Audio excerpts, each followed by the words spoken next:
शुभम के इंटर में 36 नंबर थे मैथ्स में, इंटर मतलब 12th में 36 मार्क्स मैथ्स में। उसके बाद इन्होंने बीए किया, बैचलर ऑफ आर्ट्स, ठीक। और फिर अभी फिलहाल ये सीएसएस में असिस्टेंट सेक्शन ऑफिसर की पोस्ट पे वर्किंग है, लेकिन और भी बहुत इंटरेस्टिंग जर्नी है इनकी। जानते हैं इसके बीच में इन्होंने क्या क्या किया। इन्होंने ढेर सारी वेबसाइट भी बनाई है और पढ़ाई लिखाई तो आपको बताई दी। क्यों इनके इतने कम नंबर रहे, क्यों बीए किया, सब जानेंगे।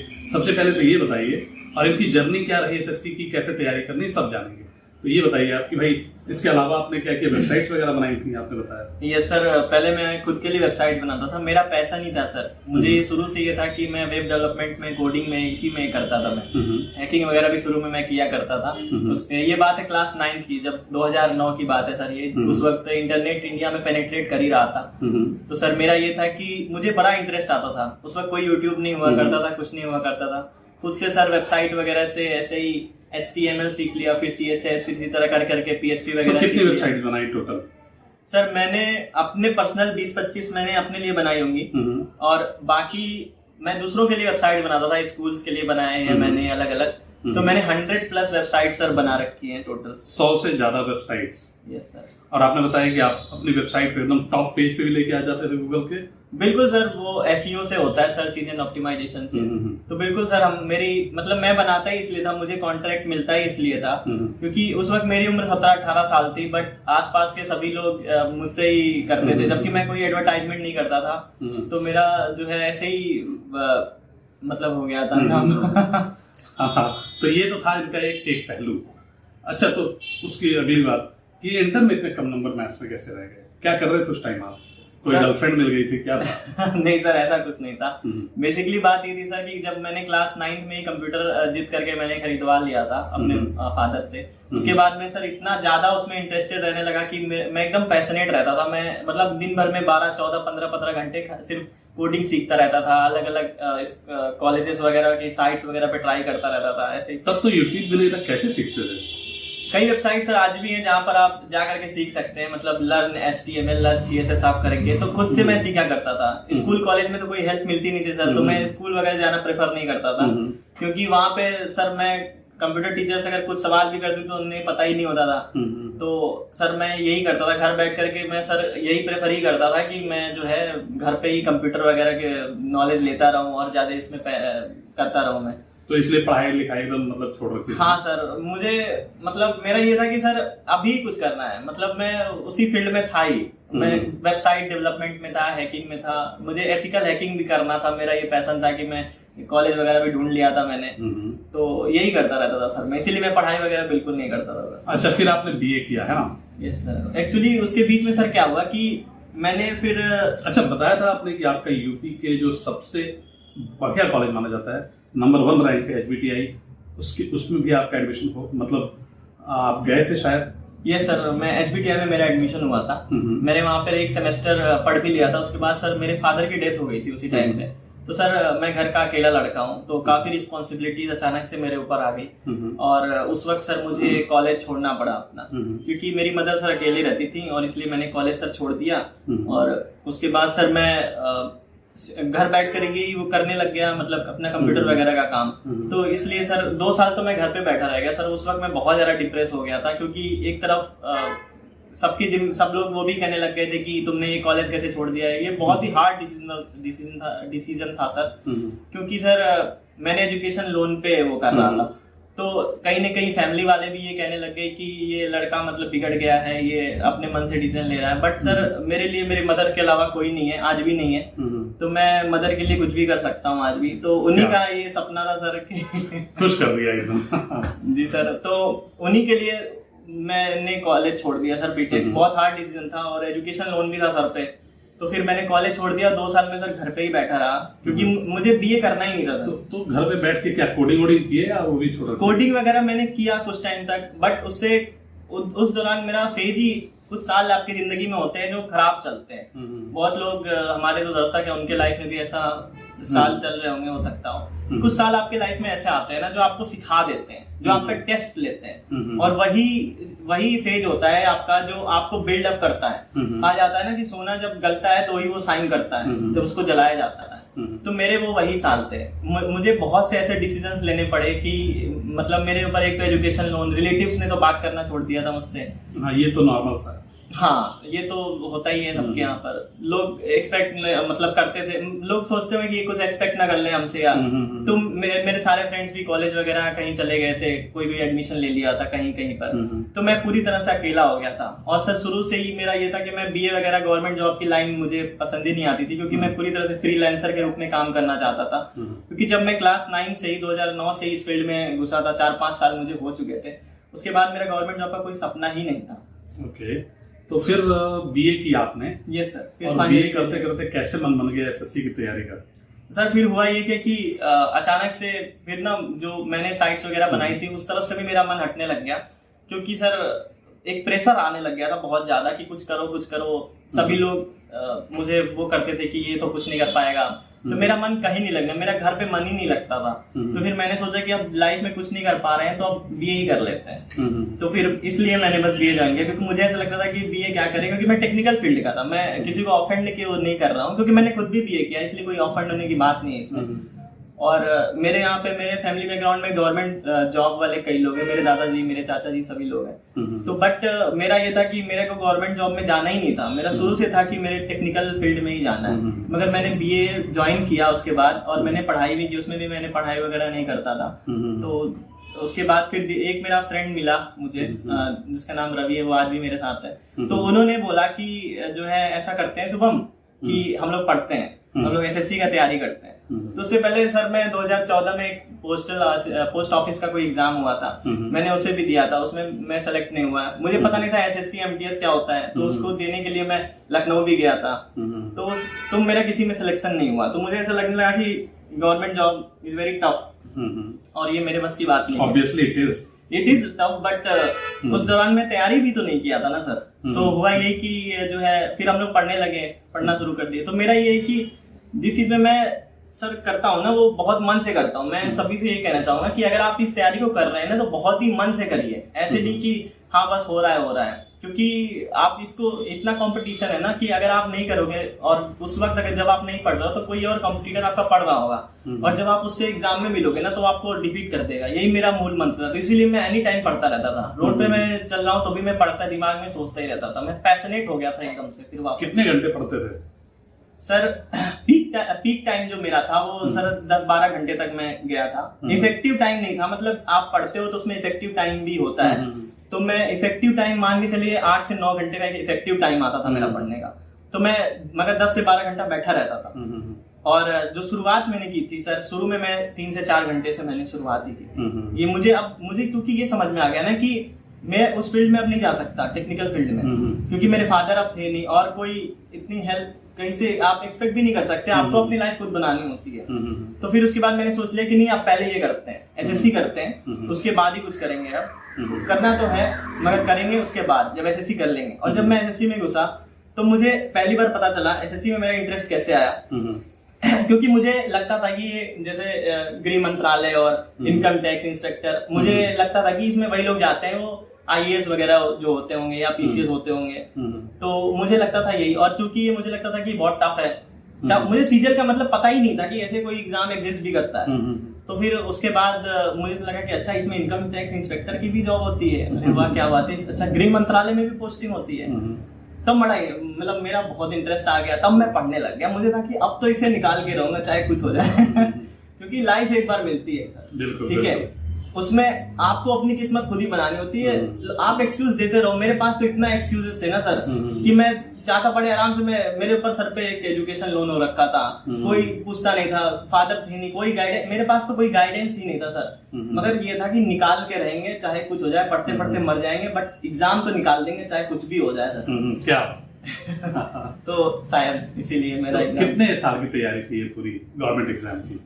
सर 2018 के 1 जनवरी से मैंने पढ़ना शुरू किया था, और उसी वक्त सर पबजी गेम भी आया था। तो मेरे सभी लोग सर्किल में पबजी खेलते थे, मेरा भी बड़ा मन होता था। तो बट मैं पढ़ता था। आपने पबजी को सैक्रिफाइस कर दिया? हाँ, पबजी को सैक्रिफाइस किया मैंने। क्या हुआ? मगर मैं उसी वक्त तैयारी करने लग गया सर। काफी उस वक्त मतलब मैं पैशनेट हो गया। तो ये हो रहा था कि मार्च में एग्जाम हो सकता है, तो फिर जून में हो सकता है, ऐसे से होने लग गया। फिर मार्च में फॉर्म्स आए एसएससी के, तो पोस्टपोन होता गया। फिर इसमें टीसीएस होगा, ये होगा, वो होगा, इसके लिए बहुत सारे जो है मतलब इसमें भी कंफ्यूजन रहा लोगों को।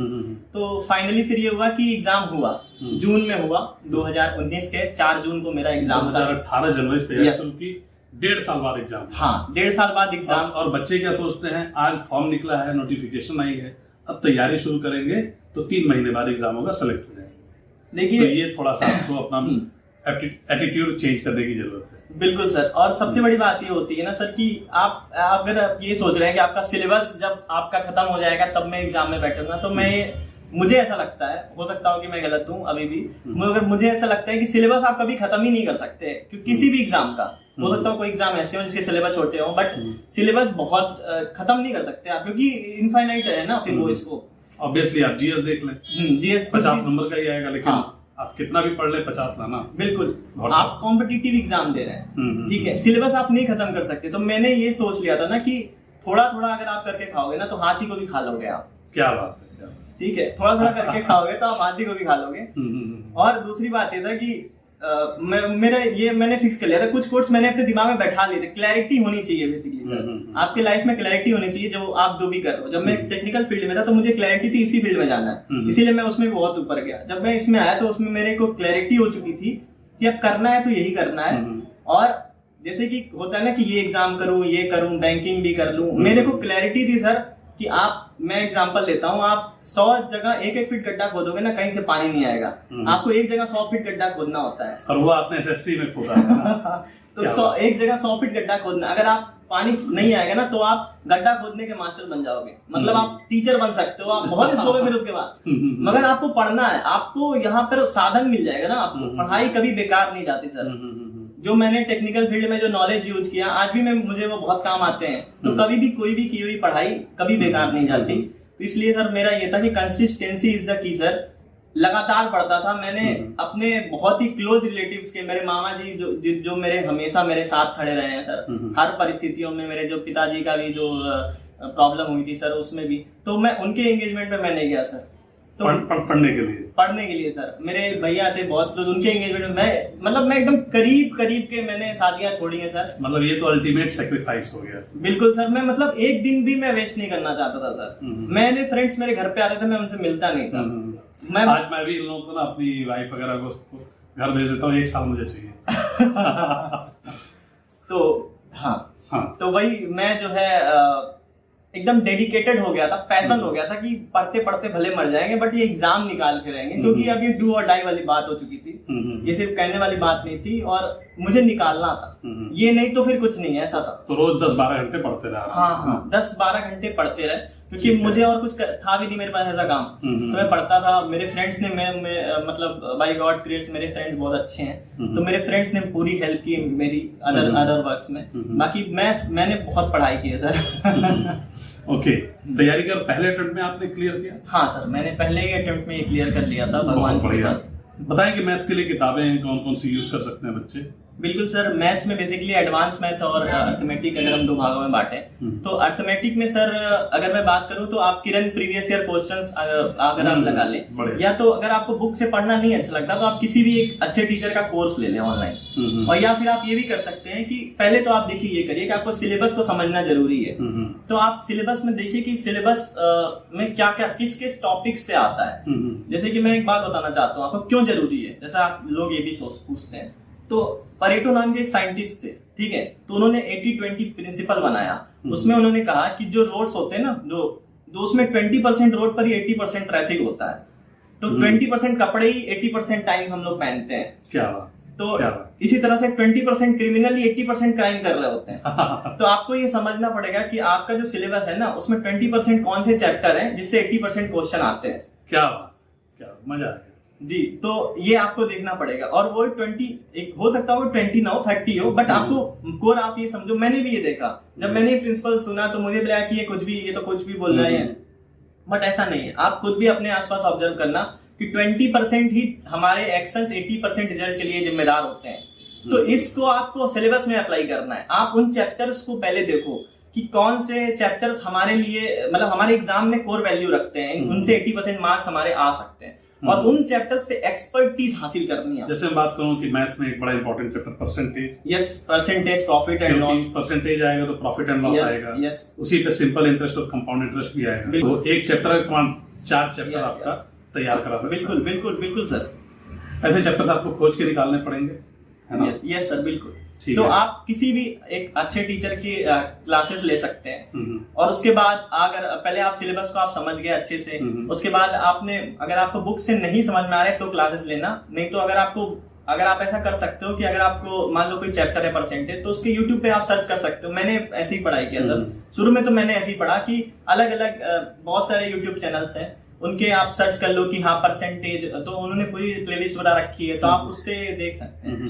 तो फिर उस तरह से मैंने कोर्स भी लिया, कुछ कोर्स मैंने पूरा कोर्स से पढ़ाई नहीं की है, आप मॉडिफाई करो, देखो अपने अकॉर्डिंग एडजस्ट करो चीजों को। ऐसा नहीं कि ये कोई ऐसा पाथ नहीं होता, आपको कैसे आपको समझ में आता है, ठीक है। अगर आप हो सकता हो कि आपको वीडियो से समझ में आता हो सकता हो कि आपको कोर्सेज से समझ में आता हो, मतलब बुक्स वगैरह से समझ में आता हो। तो एक बढ़िया टीचर का जो कोर्स होगा वो काफी हेल्प करेगा, है ना? हाँ, तो अगर आपको बेसिक नॉलेज नहीं है तो आपको एक कोर्स लेना चाहिए और साथ के साथ आपको प्रीवियस ईयर जो क्वेश्चंस होते हैं ना उसको कमांड करना है आपको। Okay, yes sir. तो किरण की आप ले सकते हैं या राकेश यादव सर की बुक है वो आप ले सकते हैं। तो आप जो भी चैप्टर अगर आपने सिलेबस में जैसे आपने पहले देख लिया, ठीक है, कि ये चैप्टर, तो पहले उन चैप्टर को खत्म करो आप, कि क्रोनोलॉजी क्या है उनकी बुक में वो मैटर करो, ठीक है। आप उस चैप्टर को मान लो आपको परसेंटेज इज द मतलब मोस्ट वैल्यूएबल चैप्टर, तो आप उसको पहले खत्म कर लो, उसकी मतलब लेसन्स वगैरह देख लो, फिर उसके बाद उसको जो है उस मतलब राकेश यादव सर या जो भी बुक है उसमें आप लगा लो, उसमें से फिर प्रीवियस ईयर क्वेश्चन देखो क्या है ये मैं कर पा रहा हूँ कि नहीं प्रीवियस ईयर, ठीक है। इतना जब कर लो ना, इस तरह से बाकी चैप्टर्स को कर लो जो ज्यादा इंपॉर्टेंट है, फिर उससे कम इंपॉर्टेंट के चैप्टर से करो। इस तरह से जब आप करने लग जाओगे ना, और साथ के साथ ना उस हर चैप्टर वाइज भी क्विजेस आते हैं, ग्रेड अप के भी आते हैं अलग अलग, और उन क्विजेस को आपको करते रहना है। जैसे कि होता क्या है कि हमने परसेंटेज पढ़ लिया, फिर हम परसेंटेज को पढ़ के फिर प्रॉफिट एंड लॉस पे गए, तो फिर 3-4 चैप्टर जो पहले हो चुका है वो हम भूल जाते हैं, क्योंकि हम ना मॉक टेस्ट दे रहे हैं। शुरू में तो कोई मॉक टेस्ट इतना देता नहीं, एक चैप्टर पढ़ के कोई क्या ही मॉक टेस्ट देगा। तो इसलिए आप ना पुराने जो चैप्टर्स आपने पढ़े थे उसके भी क्विजेस देते जाओ, जैसे जैसे आपने पढ़ लिया आगे तो पुराने को आपको रिवीजन करना है, ठीक है। तो रिवीजन करने के लिए भी मैं एक टिप्स देना चाहूंगा, मुझे याद आ गया है। एबिंगहॉस करके एक साइकोलॉजिस्ट थे, तो उनका एक फॉरगेटिंग कर्व है।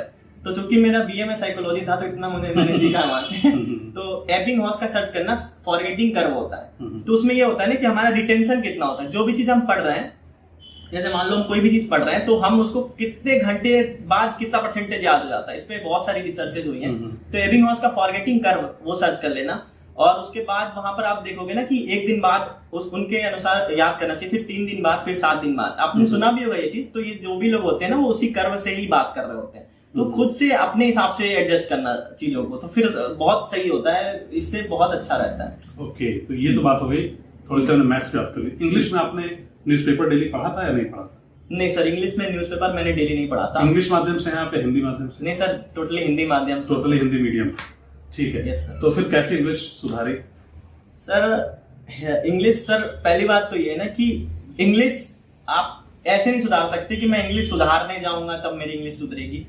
आप ऐसा समझिए कि आज की डेट में ग्लोबलाइजेशन हो रहा है, हर जगह इंग्लिश का ही वो रोल है। तो मेरा अपना पर्सनल ये था कि मैं नॉलेज का बहुत भूखा इंसान हूँ, मुझे मतलब नॉलेज मिलनी चाहिए कहीं से। तो जब कोरा अगर आप जानते होंगे तो कोरा जब एंटर कर रहा था इंडिया में 2013-14 की बात है, तो मैं कोरा पढ़ता था। मुझे इंग्लिश, मैं हिंदी मीडियम से था तो मुझे इंग्लिश उतनी अच्छी तो आती नहीं थी, और वो इंग्लिश वाले कोरा की बात मैं कर रहा हूँ, हिंदी वाले कोरा की नहीं। तो उसमें मैं वो पढ़ा करता था, मतलब मैं बहुत पढ़ता था। मैं जैसे मेरा ये है ना कि जिस चीज को मैं करता हूँ पैशनेट हो जाता हूँ। मैं पूरा 12-12 घंटे पढ़ता था, मतलब मैं पढ़ता रहता था क्वेश्चन, जैसे उसमें कि what is Fibonacci number, Fibonacci number का रियल लाइफ में क्या यूज है, ऐसा उसमें क्वेश्चन करते हैं, डीएसएलआर कैसे वर्क करता है। तो मैं ऐसे ही पढ़ता रहता था, तो उससे मेरी ना इंग्लिश ठीक होने लग गई। उसके बाद मेरा ये था कि सोशल मीडिया का तो आप सभी लोग यूज करते हैं, तो बेसिकली सबको पता है कि सोशल मीडिया में टोटल इंग्लिश में ही होता है। तो आप ऐसा कर सकते हैं इंग्लिश के लिए कि आप इंग्लिश के मतलब कोई नॉवेल वगैरह भी पढ़ सकते हैं चाहे तो। पेपर पढ़ने की कोई जरूरत नहीं है,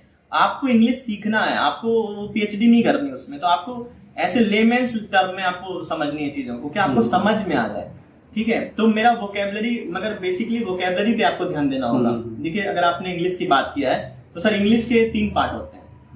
एक होता है आरसी, एक होता है ग्रामर और एक होता है आपका वोकैब।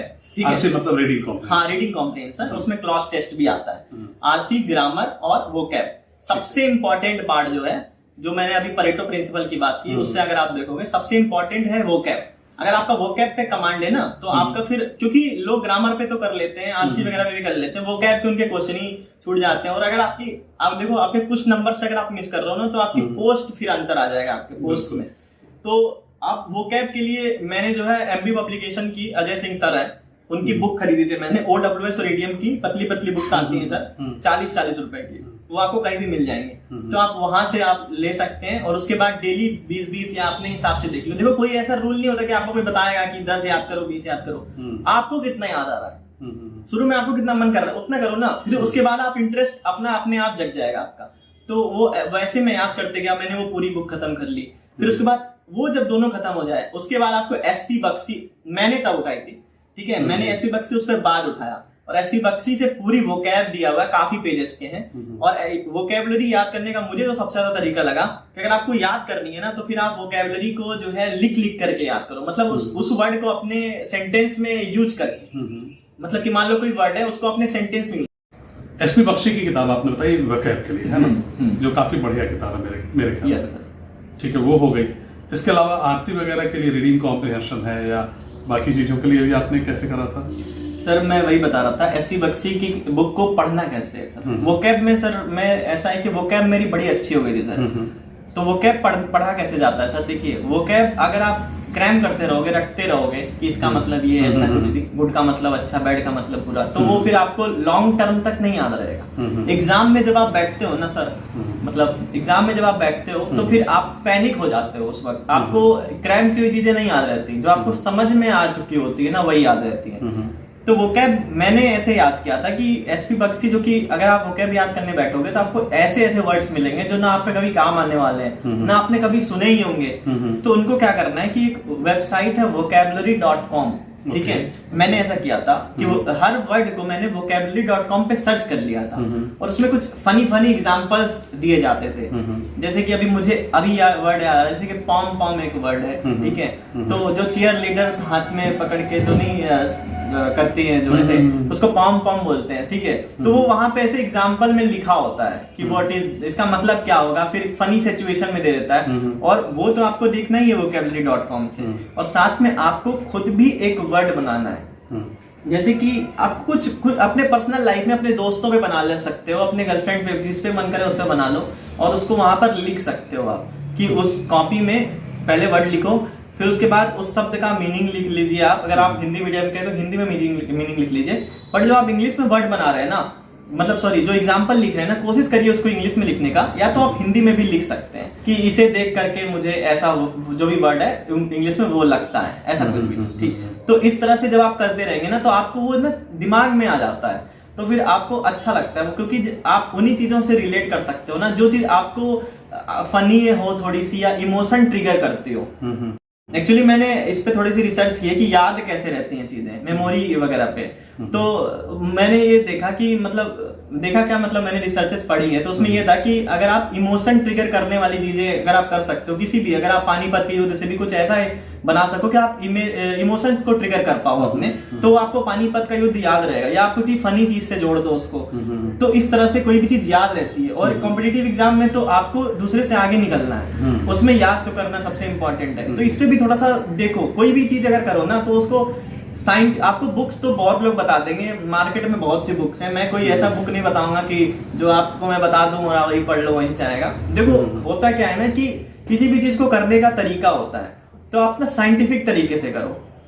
मतलब कि कोई चीज सोचो ना, याद कैसे, बेसिक पे चले जाओ एकदम कि कोई चीज हमें याद कैसे रह सकती है। जैसे कि एग्जांपल बताते हैं, अगर आप किसी चीज को पढ़ने जा रहे हो ना जो कि मतलब लिखा हुआ है, जैसे कि कोई भी युद्ध हो गया, पानीपत का युद्ध हो गया, तो पहले ना उसको प्री रीडिंग कर लिया करो। मतलब कि ऐसे लिखा है, ऐसे हेडिंग देख लो क्या है, तो आपको समझ में आ जाएगा ना कि ये कहना क्या चाह रहा है इसमें, कि हम पढ़ने क्या वाले हैं, और एक इमेज आपके दिमाग में बन जाएगी। और कोई भी चीज याद तभी होती है ना जब आप उसको पिछले न्यूरॉन से, जैसे हमारा दिमाग न्यूरॉन्स से बना होता है, तो आपको वही चीज याद होती है ना जिसमें न्यूरल कनेक्शन बहुत अच्छा, मतलब कि आप एक न्यूरॉन से पिछले वाले न्यूरॉन को कनेक्ट करा दो किसी भी तरीके से, इमोशन से करा दो, स्मेल से भी होता है। जैसे कि अगर आप हिस्ट्री पढ़ने बैठते हो तो एक स्पेसिफिक तरीके का, ऐसा रिसर्चेस हुई हैं कि स्पेसिफिक तरीके का अगर आप सेंट लगा के या आसपास है आपके, तो आपको वो चीज उस कंडीशन में, उस स्मेल में फिर याद आ जाता है, क्योंकि हमारा दिमाग ऐसे ही काम करता है। तो बेसिक तरीके से करो चीजों को, ऐसे नहीं कि हाँ ठीक है बस कर रहे हैं, ऐसे नहीं होता। आप समझो, अंडरस्टैंड करो, आप इसकी साइंस को समझ लो कि हम, तो आप कोई भी एग्जाम निकाल लोगे फिर, ऐसा नहीं कि आप सिर्फ एसएससी निकालोगे। तो मैंने वोकैबुलरी के लिए एसवी बख्शी का वोकैब पूरा खत्म किया था। ग्रामर मैंने KD campus Neetu Singh ma'am की जो बुक है उनसे किया था मैंने, और वोकैब पे मेरा बहुत ज्यादा कमांड था। हाँ, एक बात मैं कहना चाहूंगा कि इंग्लिश के लिए आप जो है ना, इंग्लिश के लिए क्लॉज टेस्ट बहुत इंपॉर्टेंट होता है। मतलब कि जो मैंने परेटो प्रिंसिपल का बताया ना, उसमें क्लॉज टेस्ट आ जाएगा, क्योंकि क्लॉज टेस्ट में ना पे कई चीजें कवर हो रही होती है, वो कैप कवर हो रही होती है, ग्रामर का आपका नॉलेज कवर हो रहा होता है, ठीक है, और आपको कहीं ना कहीं आपको एक अंडरस्टैंडिंग कवर हो रही होती है क्लॉज टेस्ट में। तो क्लॉज टेस्ट कोशिश क्या करो, मतलब करो ही, ये थंब रूल बना दो, क्लॉज टेस्ट आपको डेली 3 से 4 करना ही करना है, डेली करना है, मतलब कुछ भी हो जाए डेली 3-4 क्लॉज टेस्ट करो। जो सवाल ना समझ में आए उसकी एक कॉपी, मतलब यार पेजेस में करके उसको लिखो, ठीक है, मतलब कि ये चीज मुझे इसका मतलब नहीं समझ में आया, या फिर मैंने यहाँ गलती कर दी, तो क्लॉज टेस्ट डेली करो। और मैथ में भी जो भी चैप्टर आप पढ़ते जा रहे हो, जैसे मैंने बताया, ग्रेड अप पे क्विज करो। जब आपके कई चैप्टर्स खत्म होने लग जाए ना, तो प्री का सेट ले लो, कोई भी साल का ले लो, 2017 का ले लो, 18 का ले लो, और वो सेट सॉल्व करने शुरू कर दो। मतलब कि डेली 1-2 सेट्स लगाओ, टाइम अपने हिसाब से देख लो। शुरू में देखो ज्यादा टाइम लगेगा, ठीक है, तो शुरू में ज्यादा टाइम लगेगा, बट उसको खींच के ले आओ 20 मिनट पे। मतलब 20 मिनट में अगर आपका मैथ अगर आपने करने लग गए ना, 20 मिनट में एक सेट अगर आप कंप्लीट करने लग गए ना, तो उस वक्त समझना है कि हाँ मेरी मैथ ठीक हो चुकी है। ओके, तो ये तो बात हो गई मैथ्स की, और इंग्लिश की भी हमने बात कर ली। जीएस आपने कैसे तैयार की थी? सर जीएस के लिए तो एक लुसेंट बुक आती ही है, ठीक है, और जीएस के लिए सर मैंने कासिफ अंसारी सर है, ग्रेड अप पे वो पढ़ाते थे पहले, अब शायद उनका अलग हो गए हैं वो, तो उनका मैंने कोर्स लिया था, कासिफ अंसारी सर का।